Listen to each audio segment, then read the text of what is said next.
On dit souvent du passeport qu'il s'agit d'un précieux sésame. En République démocratique du Congo, on ne croit pas si bien dire. Un passeport coûte 185 $. Alors comment expliquer un tel coût? Pourquoi les passeports congolais sont-ils aussi chers? Élément de réponse avec Ilan Taoufiki et Francine Mokoko. À Kinshasa, l'affaire des passeports biométriques barre encore les unes des journaux et reste toujours en travers de la gorge de nombreux Congolais. Hugues Michel Moukebaï a payé 185 $ pour obtenir ce document, une fortune. Et lorsqu'il apprend, par voie de presse, que près de la moitié de cette somme est détournée, c'est l'indignation. Ce régime, après avoir mangé toutes les richesses nationales dans le secteur de mines, après avoir bradé les mines congolaises, commence maintenant à opérer, si je peux le dire entre guillemets, des prélèvements sur sa propre population, commence maintenant à prendre de l'argent directement, à surfacturer des services publics sur une population qui est déjà très pauvre. Un scandale révélé par l'agence de presse britannique Reuters. Et selon cette enquête, sur les 185 $ payés par le citoyen congolais, 65 seulement reviendraient à l'État. 60 $ iraient en revanche dans les caisses d'une petite entreprise aux Émirats Arabes Unis, la LRPS, une société qui appartiendrait à une proche parente de Joseph Kabila. Le scandale de trop pour la société civile.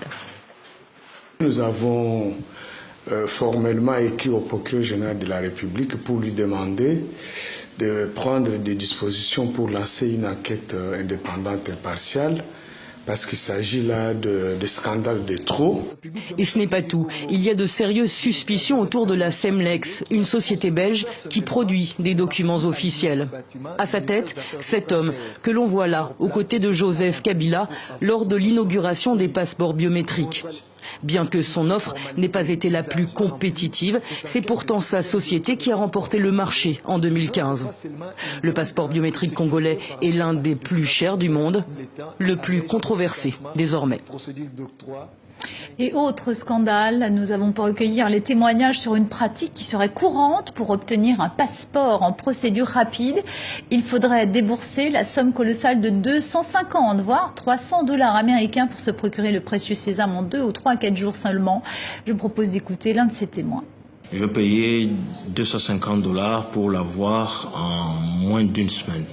J'étais abordé par une personne qui se tient aux abords des bâtiments des affaires étrangères, à qui j'ai donné l'argent et qui m'a aidé à entreprendre ce genre de démarche auprès des autorités compétentes. Ce n'est pas facilement abordable.